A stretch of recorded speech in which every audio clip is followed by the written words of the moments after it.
tech revolution isn't just about robots who love anal. It's about slightly more.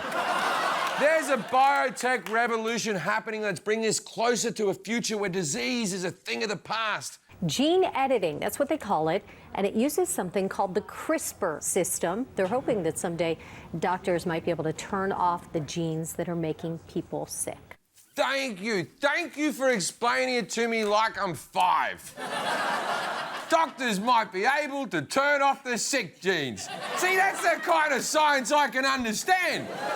In other news, North Korea might stop testing bang-bangs that will make people melty. Using CRISPR, scientists have been able to develop drought-resistant crops, wipe out disease-carrying mosquitoes, and improve organ donation. Scientists used cloning and gene editing to create virus-free piglets. Their organs could one day be used to help the hundreds of thousands of people awaiting transplants. Good news, we found a donor. Better news, you're now safe from Jewish cannibals.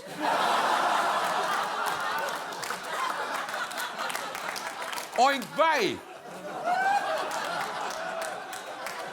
Some gene therapies are even able to treat certain forms of leukemia. Amazing, but don't get too hopeful. This is America. If you want to access this country's cutting-edge medical advancement, it's going to cost you. David, take us through the cost for this. I want to get this right. This is eye-popping. Almost $500,000, $475,000. What Novartis, the pharmaceutical company, negotiated with the Center for Medicare Services, which is the U.S. government, is that you only have to pay if the child is in remission at 1 month. So you only pay if the drug works. Terrific! The treatment costs more than a house, but it has the same return policy as a new mattress. Try it for a month, and if you're not happy with the results, just ship us your dead loved ones and we'll give you a full refund. So if miracle genetic cures cost hundreds of thousands of dollars, what are we supposed to do? Experiment on ourselves like some sort of mad scientists? Here in this downtown Oakland Community Center, over 100 citizen scientists gathered for the Biohack the Planet conference. Many of them have set up labs and garages and don't have any formal degree whatsoever. A home CRISPR kit costs $160. You can literally order DNA online and just f*** around with it in your garage. And a lot of people might think that's wrong because you shouldn't play God, but come on, everything we do is playing God. You take medicine, playing God. Artificial food, playing God. God didn't want any of this shit. Like, anyone who thinks that you shouldn't play God deserves to die from a cold in an empty cave where the only form of entertainment is your brother being eaten by a saber-toothed tiger. I'm not worried about God. I'm worried about some idiot who doesn't know what he's doing. Or worse, some idiot who does know what he's doing. The code for how smallpox can be made, it's just available on the internet.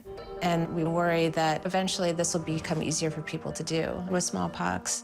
And somebody in their kitchen would be able to do this. It's like a blue apron of bioterrorism. With a few fresh ingredients and some simple instructions, you can make a classic smallpox your whole family will die for. I like to sprinkle some polio on the top. It's not for everyone, but I like the taste. But that's what it's come to. If pharma companies won't make life-saving treatments affordable, we may end up relying on DIY geneticists building cures in their basements. The question is, can we really trust them? Ascendance Biomedical is run by one guy, Aaron Trawick. It makes sense as a company to provide those therapies to individuals who want to experiment. If guys like him are the future of medicine, then I'm pretty sure we're all fucked.